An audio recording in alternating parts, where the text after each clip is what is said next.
Kalau kita dengar dari versi Baradae melalui Mas Dewo tadi menyebutkan bagaimana kronologisnya ya. Artinya tersangka FS sudah mengetahui ada pelecehan terhadap istrinya di Magelang. Logikanya, apakah mungkinkah seceroboh itu seorang polisi, seorang jenderal, bekas reserse juga untuk melakukan pembunuhan berencana di rumah dinas yang diawasi oleh banyak CCTV juga. Dari kacamata polisi Anda melihatnya seperti apa Pak Ari? Baik, sebelum saya menjawab itu ya, tapi boleh saya ceritakan dari awal ya.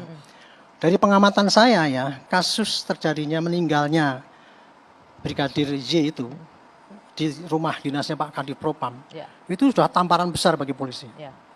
Saya katakan aib besar, tapi saya diprotes sama polisi karena dianggap saya itu melecehkan polisi. Padahal memang betul-betul aib gitu ya. Faktanya demikian. Faktanya demikian ya.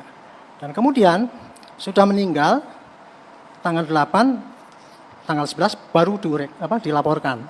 Ini suatu kejanggalan betul itu. Menurut saya itu, saya dulu sebutkan ketololan.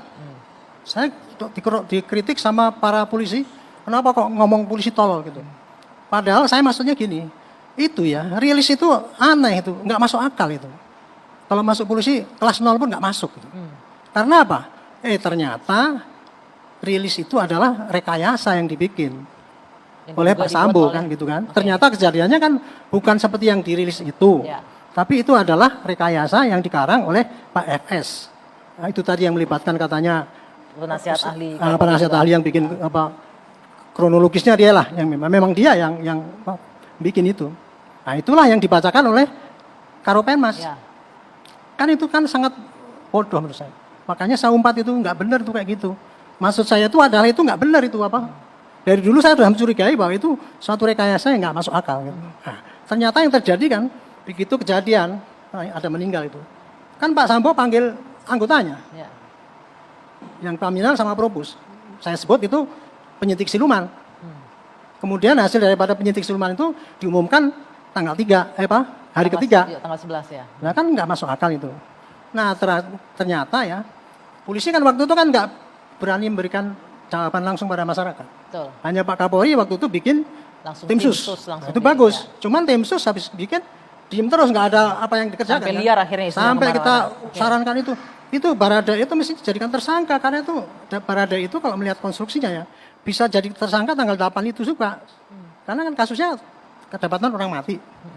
Nah gitu. Jadi kira-kira begitu loh. Saya dulu agak gemes betul ya karena ini gini. Ini kasus ini sebetulnya kan simpel kayak gitu ya. Tapi kenapa jadi blunder kayak gitu? Nah ternyata sekarang terbuka lebar nih. Jadi saya ingin terangkan ya. Di sini harus dibedakan. Ada kasus pelecehan. Dilaporkan oleh ibu itu ya, yang di sini ya. Pelecehan, tapi tersangkanya meninggal. Kalau kasus itu otomatis ya tutup SP3. Karena tersangka kita nggak usah mikir-mikir itu lagi. Nah, tinggal yang mati ini 338 kan gitu kan. 338 ini apa? Apakah tadinya apa? Memang betul-betul tembak menembak itu apa? Sekarang kan sudah jelas. Barada itu ngomong bahwa saya nembak diperintah oleh Pak FS. Tadi Pak FS ngomong bahwa iya memang saya menyuruh. Saya dongkol, saya kesel sehingga saya merencanakan pembunuhan dengan anak buah saya dan terjadilah pembunuhan. Jadi sekarang ini sempurna sekali nih 340 karena apa? Yang bersangkutan sudah ngakuin, merencanakan. Kemudian Baradae-nya yang melaksanakan juga mengakui atas perintah. Clear ini bukti sudah cukup banyak. Menurut saya ini kasus sudah terang benderang, sudah terang benderang dan kalau memang kasusnya kayak gitu, sebulan selesai. Bagi saya ya. Adapun nanti kemudian tadi kok pelecehannya ada di Magelang. Itu nggak perlu lagi orang yang pelakunya sudah meninggal kok. Yang sini yang dilaporkan di sini aja udah meninggal SP3. Sebagai tersangka juga sudah mengakui. Apalagi yang sana. Nah, terus kemudian gini, saya inginnya motif itu dibutuhkan untuk suatu penyidikan apabila hakim dikira susah untuk menafsirkan ada rencana apa tidak. Rencana itu kan harus ada dimulainya, siapa yang memulai, yang ngomong gitu. Ini sudah clear semua. Jadi kalau saya kira ya dengan berkas bahwa pengakuan daripada Bapak FS ini, pengakuan daripada Baradae ini disaksikan oleh ini, dikirim hakim masih yakin. Tidak akan tanya lagi motifnya yang di sana itu benar apa enggak. Itu publik yang pengen tahu kan. Ya, ini saya bilang tadi saya sempat sangat singgung. sensitif tuh publik.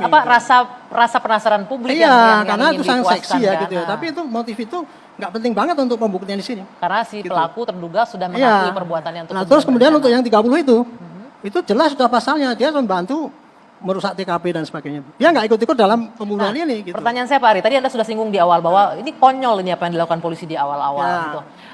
Apakah memang semudah itu untuk menciptakan sebuah skenario sehingga seorang jenderal bintang 2 bisa memuluskan skenario-nya? Apakah ada lagi yang meng-backup FS di sini? Ini kesimpulannya saya ya Pak. Kasus dulu kan apa sih yang sebetulnya terjadi? Saya tanya-tanya itu. Ini ternyata ini adalah Pak Ferdi begitu dengar itu ada kasus menyinggung harga diri ya. Di sana kan siri itu istilahnya. Siri itu mudah nggak bisa di inilah. Sehingga dengan mendengar kehormatannya terganggu itu ya, dia sini merencanakan bunuh. Tapi kemudian habis terjadi gitu agak panik ya. Gimana caranya? Dia bikin skenario baru. Kenapa bisa ya? Yang dipanggil kan anggotanya semua. Kamu bersihkan ini semua. 2 hari itu anggotanya. Baru penyidik dari Jakarta Selatan datang ke situ, itu pun bisa dikendalikan juga. Dalam artian semua menuruti. Makanya itu jadi ini jangan ditafsirkan ya. Bahwa polisi kayak gitu semua, enggak. Ini cuman terjadi ya karena atas perintah Pak FS itu untuk bikin skenario. Karena memang posisinya sangat kuat sebagai Kadif Propam di sana ya. Ditakuti dan disegani. Ya anggotanya otomatis ya. Siapapun saya dulu juga enggak galak pun anggota saya takut semua karena takut pindah kan. Sampai sebegitu menakutkankah Mas Deo sehingga klien Anda ketika disuruh untuk lakukan sehingga klien Anda mau diminta untuk melakukan atau terlibat dalam pembunuhan berencana? Ya. Jadi saya harus sampaikan ini berdasarkan pengalaman ya.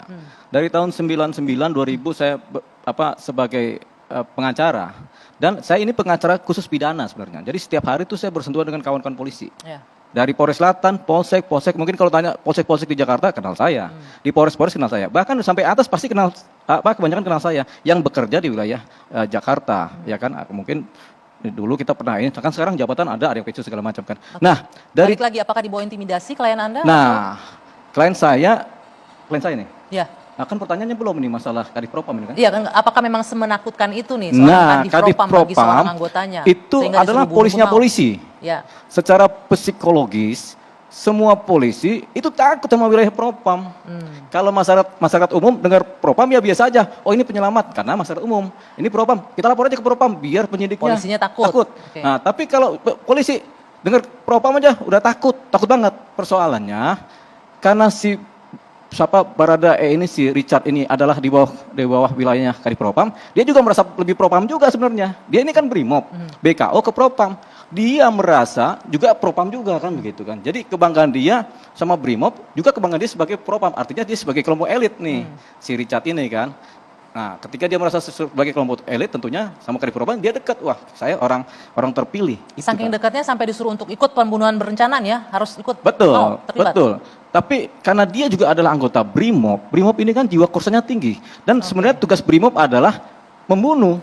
Karena dia selalu di medan perang Brimob ini kan. KKB,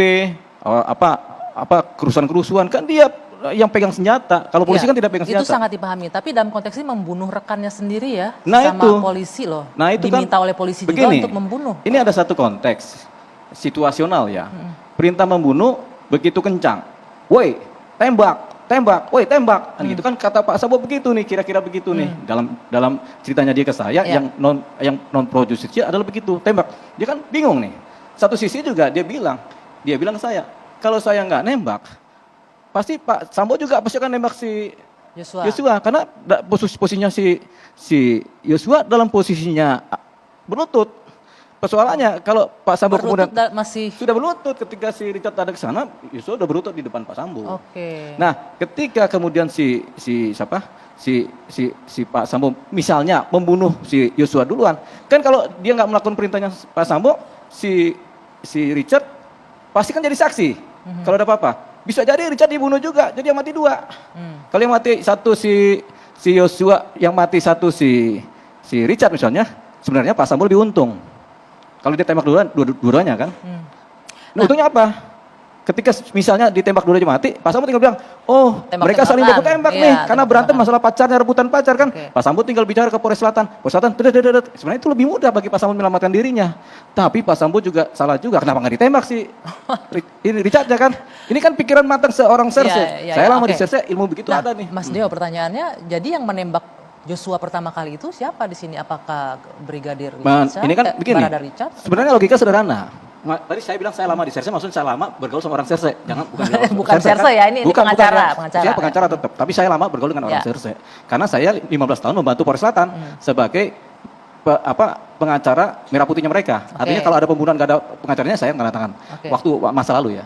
Mungkin Pak Gatot Kalau mundur masa lalu lagi ini aktivis 98 ya. 98. Oke, balik lagi nih. Masa lalu Nggak, 98, pertanyaan kita saya jadi bagaimana? yang nembak pertama itu siapa? Barada Eka Tentunya atau pasti Richard. Richard? Iya, Kenapa Barada Richard? Eka. Karena kan si posisinya si Joshua almarhum kan lagi berlutut, pasti kan Oke, masih hidup. masih hidup. Namanya berlutut. Tapi pasti disuruh tembak oleh Iya FS. dong, iya dong. Oke. Makanya nggak mungkin Sambo menembak duluan. Kalau Sambo menembak duluan ya Richardnya udah nggak berlutut. Karena kan keterangan si Joshua. Kalau kan keterangan Richard kan si Joshua masih berlutut, artinya kan masih hidup. Berarti kan begini dia, berlututnya begini. Begini kan. Oh, dengan posisi sebagai TSK gitu ya? Oh, iya. Berlutut Ya biasa di depan. itu namanya kalau polisi kan berlututnya begitu. Biasa Kalau- gitu Pak Ari? Pak Ari? Iya, kan? Seperti itu? Bahkan dari atasan ke bawah boleh digunakan? Iya. Dari atasan ke bawah juga begitu? Biasa? Ya gitu. Berlutut kan gitu kan, dia minta ampun kan itu kan Iya. sama aja dengan itu. Sama gitu. Oke. Kalau polisi berlututnya begitu kan begini. Kalau pendeta kan begini. Beda lagi. Ya, Kalau oke. berlutut kita tahu. Jadi itu terjawab ya di situ ya. Ya. Nah, oke. Oke. Ya, sudah dijelaskan tadi bahwa akhirnya Baradae yang melakukan penembakan Iya, atas pasti pertama perintah karena dari logikanya FS. gitu. Kita kan Masih hidup. melihat peristiwa hukum juga harus berdasarkan logika. Nah, setelah itu ada tembakan lain tuh dari siapa aja, Mas? Iya dari Pak Ferry Sambo. Ferry Sambo. Dia yang- kan saking marahnya udah mati nih, udah geletak, dor. Mungkin karena si Richard dalam posisi panik juga, dia nggak tahu Ferry Sambo nembak ke si ini atau enggak. Kepada si Yosua almarhum atau enggak. termasuk ada dugaan-dugaan yang dipatahkan Iya, di sayap akhirnya segala macam itu. Pak Ferry Sambo kan ahli strategi juga di Serse.